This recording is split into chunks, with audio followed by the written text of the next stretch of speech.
राजा बेटा। जल्दी जल्दी नींद में बिस्तर पर छूट गई पेशाब को मनोहर जी साफ करने में लगे थे कि कहीं बहू बेटा ना देख ले।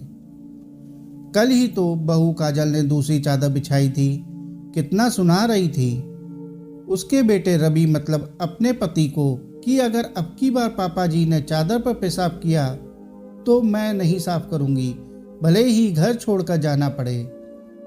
इसी वजह से बहू बेटे ने कल से ज़्यादा पानी भी पीने को नहीं दिया कि कहीं फिर से मनोहर जी ऐसा ना कर दें। 85 वर्षीय मनोहर जी को जब से किडनी की समस्या हुई है तब से कभी कभी ऐसा हो जाता है। बेचारे मनोहर जी को अफसोस भी बहुत होता है। जल्दी से चादर हटाकर मनोहर जी उसे बाथरूम में ले जाकर धुलने लगे, ये सोचकर कि बहू आज बेटे के साथ अपने भाई की शादी के कपड़े लेने गई है तो देर से ही लौटेंगे। भूख भी लग रही थी उन्हें, पर मन का डर उनके हाथ जल्दी जल्दी चलाने को बोल रहा था।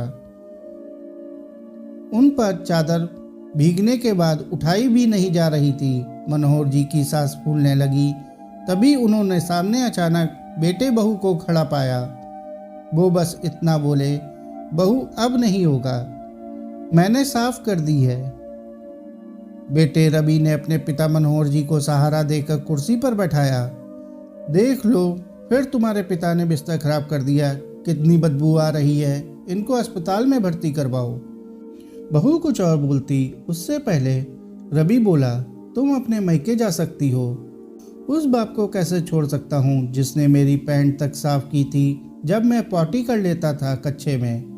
उस बाप का पेशाब नहीं साफ होगा जिसकी यूनिफॉर्म पर मैंने उस दिन टॉयलेट कर दी थी जब पिताजी अपने सम्मान समारोह में जा रहे थे।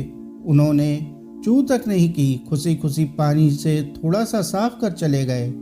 चलिए पापा, कितने गीले हो गए हैं आप, ठंड लग जाएगी, आपके लिए चाय बनाता हूँ। बेटे ने दीवान से नई चादर निकालकर मनोहर जी के बिस्तर पर बिछाई, उन्हें बैठाया, उनके कपड़े बदले, अपने हाथ से चाय पिलाने लगा। मनोहर जी के कपकपाते हाथ बेटे को आशीर्वाद देने के लिए उसके सर पर चले गए। आंखों से भी नीर बह निकले थे, जिसे धोती के कोरों से मनोहर जी पोंछते जा रहे थे। सामने लगी पत्नी की तस्वीर को देख मन ही मन बोले, देख ले बिमला, तू कहती थी ना कि मैं चली जाऊंगी तो कौन ख्याल रखेगा मेरा। हमारा रवि देख कैसे तेरे बुढ़ऊ की सेवा कर रहा है। बहू भी दरवाजे पर खड़ी पश्चाताप के आंसू बहा रही थी। साथियों, कहानी को अंत तक सुनने के लिए आपका बहुत बहुत शुक्रिया।